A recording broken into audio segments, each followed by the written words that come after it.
why would you go over here and not over here? That's what I'm real curious about.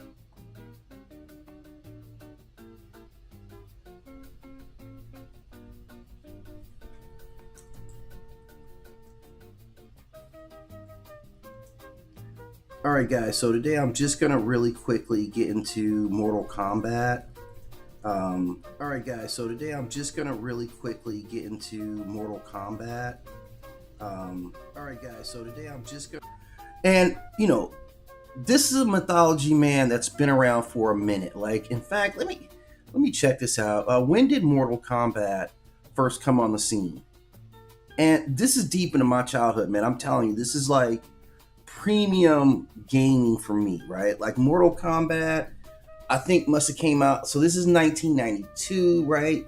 So for me, this is kind of getting into like peak gaming, right? Like I'm just out of high school at this point. Again, what I'm saying, X, right? Gen X. So like just giving you our perspective.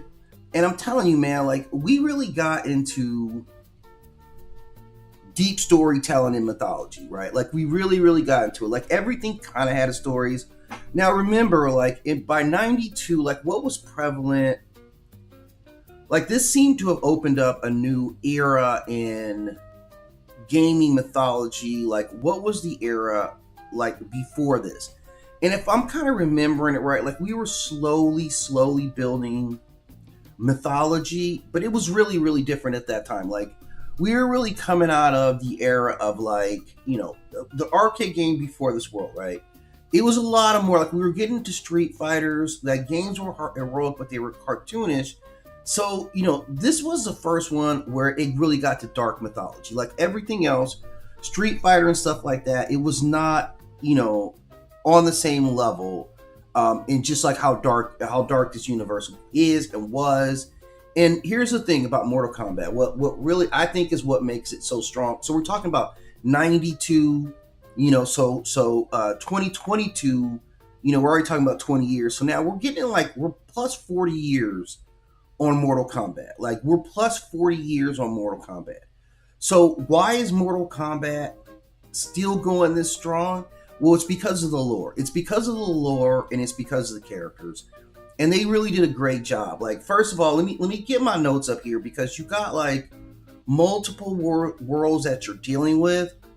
And that's really a lot of what makes Mortal Kombat what it is, right? I mean, like, obviously the whole thing is that these multiple worlds are added, right? Like, we got to beat these other worlds that sometimes they want to take over. And like, why do you want to take over? Like, I don't understand what the whole let's take over is. But that's our foundation, right? Like without the takeover, we really don't have, the great story that we don't have the tension that comes with the story. And that's really what it's all about is, in terms of like looking at the worlds, like obviously we're humanity, right? This is where we come from. This is where we rep.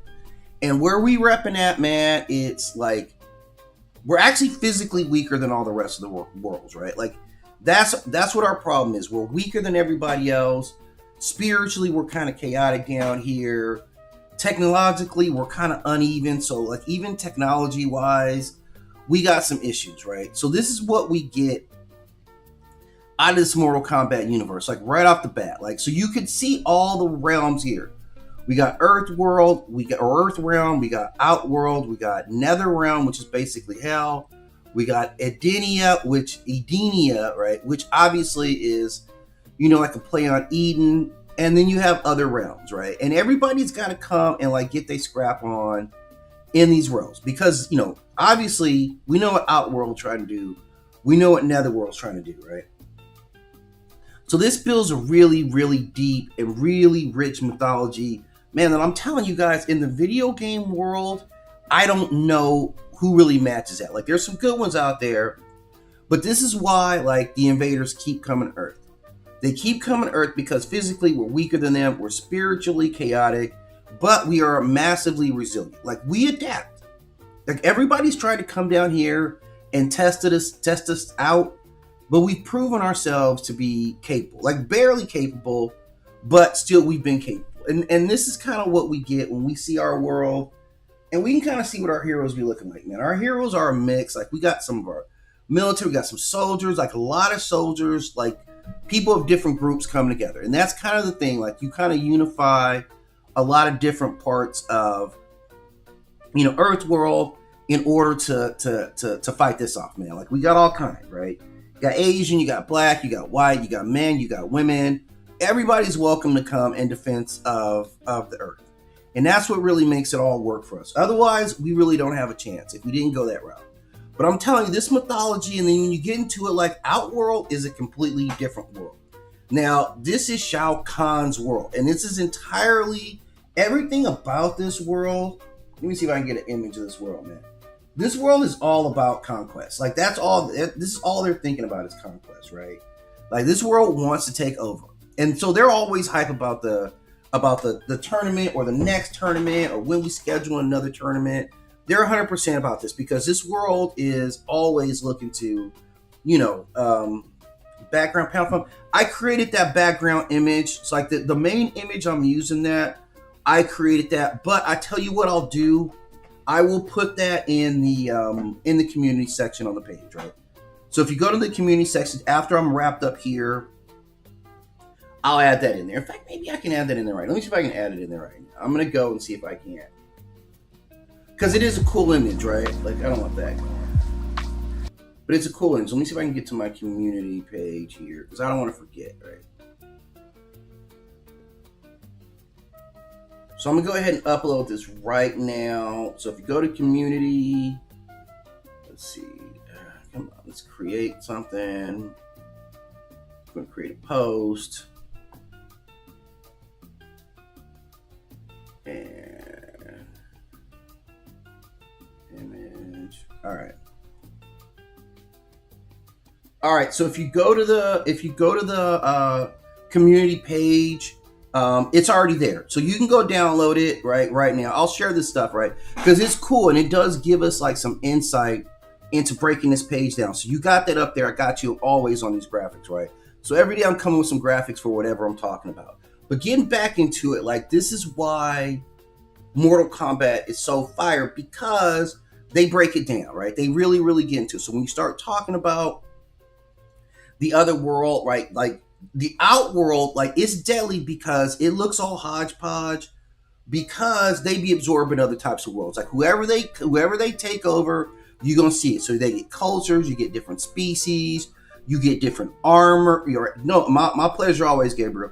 You get different magic systems. You get all this stuff. Like you'll be in the Outworld. It'll be desert. You'll see like Eastern Asian culture. You'll see monsters. You'll see wastelands. You see all this stuff, man. Gladiator arenas, because it's basically like a bunch of different stolen pieces to put this world together, right? Like that's how they come about it, right? And so it's brilliant in that regard. And so basically, like even when you look at Shao Kahn, he's a conqueror. He is the Dark Emperor architect. And to me, like this comes across as Mad Genghis Khan, right? Like one of the biggest conquerors in real life, obviously Genghis Khan. And that's what he feels like because their whole culture and civilization is about like just smashing people down, right? And so that's how they get down with it. He's like a cosmic tyrant, like a professional. Like what I would call him is a professional hater, right? Shao Kahn, this is a professional hater. And who does he love hating on more than anybody else? It's Earth, right? He loves hating on this place right here. So he's always like with his foot on our neck, man, or trying to have his foot on our neck. And we keep fighting back, man. Like we keep really, really getting after it and not letting them just take over our homeland. Like we repping this stuff. And it's been hard, man. This ain't an easy one. And then you get on to the Netherrealms. And I'm telling you, the Netherrealms, this is basically hell right here, right? This is the Netherrealm. Like it's basically hell. And it kind of makes sense. Like in this realm right here, this is dark. This is like, demons, fallen souls. This is what you get in this world. So there's nothing lovely in this world, right? And the theme of this world, you see a lot of revenge. Like the hell world, when people go to hell, they don't be thinking about how I can get out of hell. They thinking how I can get you back, right? And so that's what this world is all about. Like, right, pain becomes identity. This is about manipulation. And on this stage right here, this is where my man Scorpion really became like an icon, right? Because he's all about that life. So this realm really suits him, like, you know, and again, this is why we get into the stories, because like even like Scorpion and Sub-Zero, like, and I'm gonna talk about them, but his story, he takes this suffering that he goes through, this loss, and he transforms that into power. So this is something that can happen in this world, that if somebody does you wrong, you can go back and get that revenge. You can take that energy and that power and you could turn that into some revenge, retribution, and get back. Like, this is old school, right? So again, like, if you're looking at the Earthworld, like, your key figures in the Earthworld, obviously, like Raiden, Liu Kang, Johnny Cage, or Johnny Cash, right? Johnny Cash should be in the game, man. His voice should be a power in the game. But this is kind of what we get. So our good guys, Jax, right? Sonya, we got all the good guys on here, right? When you start getting into the Outworld, man, that's when you got Katana, Baraka, like these are wild savages. They don't care about nothing, okay? So these guys is rough all the way through, right? And they transform into power, okay? Now when you get into Edenia, then you start getting some cool characters, right? You start getting some characters like they're dealing with the same thing that we're dealing with, these nonsensical outworlds and all that stuff. But this world, you're going to find it's going to be a lot more beautiful, right? It's a lot more beautiful of a world to actually deal with, right? So you get Katana, you get Jade, you get Sindel, you get all like the hot characters, right? Like the kind of good characters. And this is where it's at, right? So again, Katana, she's representing both, right? Two worlds. But this is like, you know, this beauty cannot remain untouched.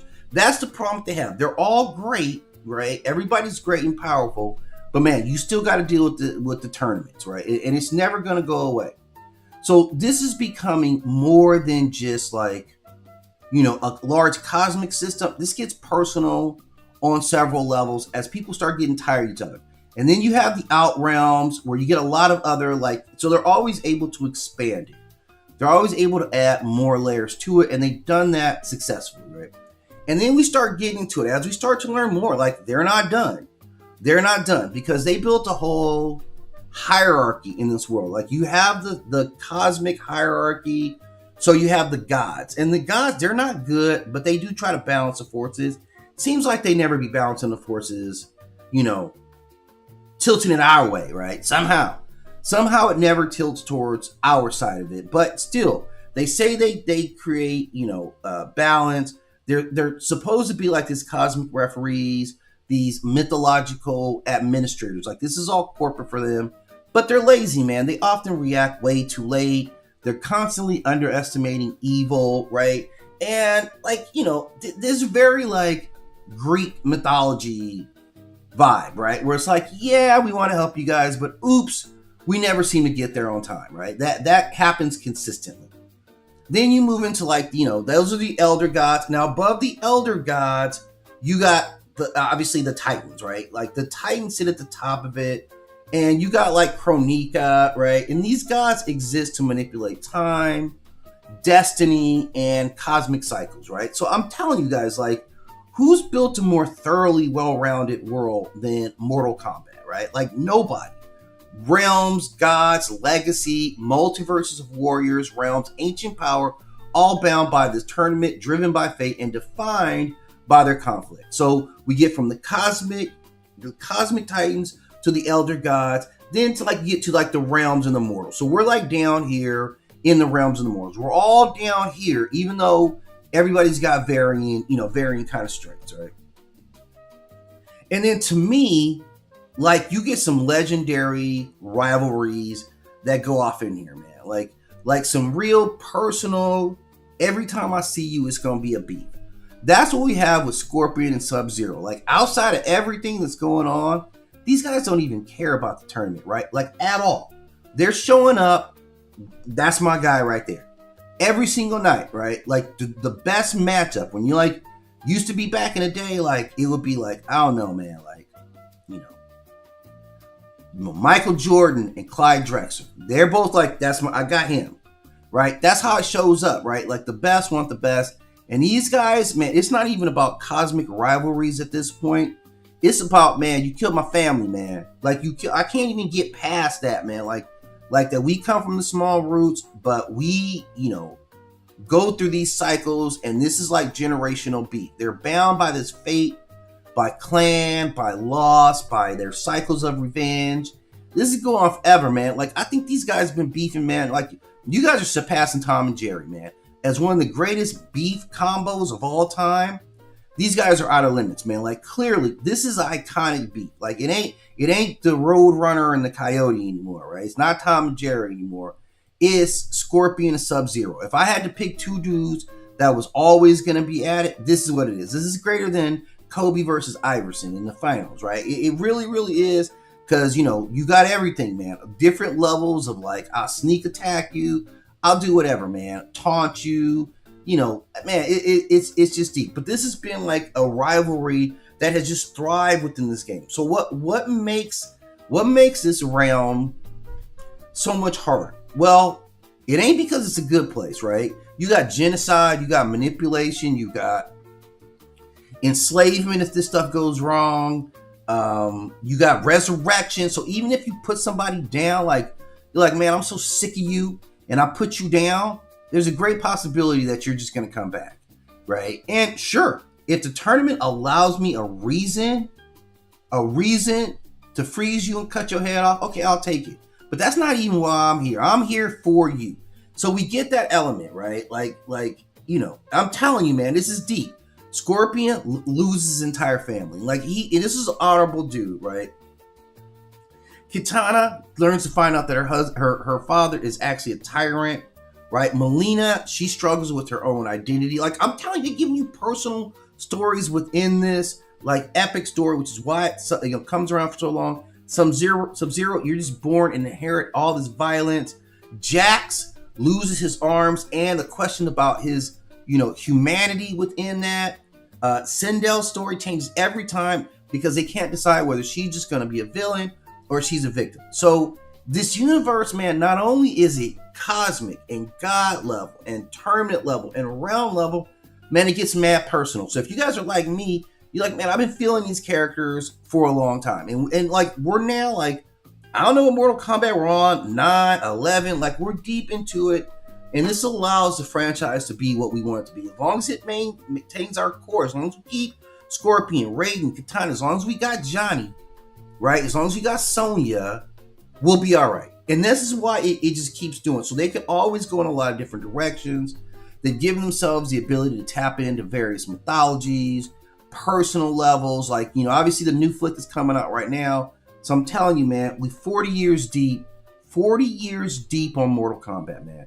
That says a lot about this amazing franchise. And I think it's time for someone, me, to start getting in it deeper and really break it out. This is more than just a fight, man. This is legacy. This is warning. This is eternity, man. This is the life as you living in this world right now. This is what it is. So if you're not fighting, you're not training, you're not helping all the rest of us get through this. So this is an awesome piece. Like, they mix in everything, man. You get African culture, you get East Asian culture. Like, what are you not getting here? You can take on personal missions. So with the new flick, like, I got the last version of Mortal Kombat. I don't even know what Mortal Kombat we're on right now. Let me look at my Steam collection and see, like, what Mortal Kombat are we on, and do I even have the most recent Mortal Kombat, which I'm sure, like, okay, so that's 11. So I'm on 11, and they got some new swag. So they got some new updates, right? Oh, yeah. Okay, so, yeah, they're adding on to it. I got some stuff I really need to add on to the package, like the Elder Gods bundle and stuff like that. But I figure I would just talk about it. Like, obviously, I got to get up today and get out to the job spot. But, like I said, I'm going to drop that graphic for you guys. Get into the comment sections. Like, let's kind of start dissecting Mortal Kombat. I'm just putting it up on my shelf right now because I know a lot of people are going to be talking about it with the new movie coming out. So, obviously, I want to get deeper and deeper into it, okay? So, I'm going to get ready to get on up out of here, get some responsible stuff taken care of today. I'll be back later on today after work, and I'll probably start dipping into some of the characters a little bit. But give me some direction. Hit me up in the comment section, like, what you guys are thinking about the series. Otherwise, let's look forward to, like, you know, digging into Mortal Kombat, man. I think after 40 plus years, it's time that we really start taking it seriously as a mythological story.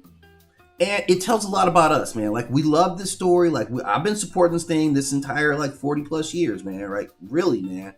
You know, so now it's time for us to, like, really, really, like, slice it up, right? And I say this is the time, and we are the people to do that, right? So I'm going to dip off right now. I'm going to dip up out of TikTok, so I'll be back. Thank you for stopping in TikTok. So, yeah, those guys are out. So YouTube, again, I'll be back to talk about this in some more depth. Man, I'm just waiting for my boss to hit me back, see what time I need to be in there. But I'm just going to assume showing up at 9:30 is good. Okay, so